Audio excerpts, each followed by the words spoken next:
Hi guys, कैसे हैं आप? आज जो अपन डिस्कस करने वाले हैं कि कभी आप जब किसी से लेन देन करते हैं पैसे का, तो किन किन चीज़ों का आपको ध्यान में रखना चाहिए। जब आप किसी को पैसा उधार देते हैं, तो आप ये ध्यान में रखिए कि जब आप किसी को पैसा उधार देंगे तो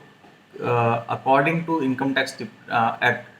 20,000 रुपये से ज़्यादा आप कैश में उधार नहीं दे सकते। तो जब भी आप किसी को उधार दे रहे हैं 20,000 रुपये से ज़्यादा, तो आप ध्यान रखिए कि वो कैश में ना दे, वो किसी बैंकिंग चैनल के माध्यम से ही आप किसी को पैसा ट्रांसफ़र करें। फिर ये भी ध्यान में रखना चाहिए कि जब आप किसी को पैसा उधार दे रहे हैं, तो क्या आपके पास राइट है, क्या आपके पास कोई लाइसेंस है मनी लेंडिंग एक्ट के अकॉर्डिंग, जिस जो बेसिकली आपको राइट प्रोवाइड करता है कि आप पैसा किसी को उधार दे सकते हैं। लाइसेंस,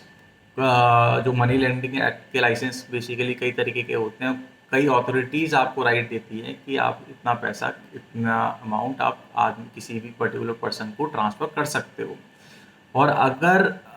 99% केसेस में ये रहता है कि कोई पर्टिकुलर पर्सन जब उधार देता है तो उसके पास कोई लाइसेंस नहीं होता। तो आप ये ध्यान में रखिए कि जब आप कैश ट्रांसफ़र कर रहे हैं या किसी बैंकिंग चैनल के थ्रू आप ट्रांसफ़र कर रहे हैं, तो आप जो रेट ऑफ इंटरेस्ट बेसिकली आप कोट कर रहे हैं फ्रॉम द कोई भी बोरोवर से, तो ये ध्यान में रखिए कि जो रेट ऑफ इंटरेस्ट बहुत according to the law, Indian law के अकॉर्डिंग होना चाहिए। ये नहीं कि अगेंस्ट द पब्लिक पॉलिसी कि आप किसी को उधार दे रहे हैं और आप रेट ऑफ इंटरेस्ट कोट कर रहे हैं 36% या 40%, जो अगेंस्ट द पब्लिक पॉलिसी, वो ऐसा नहीं होना चाहिए। फिर उसके बाद अगर आप कोई भी एग्रीमेंट भी अगर आप किसी पर्सन के साथ कर रहे हैं जिसको आप उधार दे रहे हैं, तो जो एग्रीमेंट में जो भी रेट ऑफ इंटरेस्ट होगा वो अकॉर्डिंग टू इंडियन लॉ होना चाहिए कि एक जो आपको इंडियन लॉ आपको अलाउ करता है। इट्स नॉट लाइक कि आप जो मैंने अभी आपको बताया कि 40% या 45% आप रेट ऑफ इंटरेस्ट आप कोट कर रहे हैं उस फ्रॉम द बोरोवर, राइट। फिर उसके बाद ये भी ध्यान में रखना चाहिए कि आपको जब आप किसी को उधार दे रहे हैं, तो जब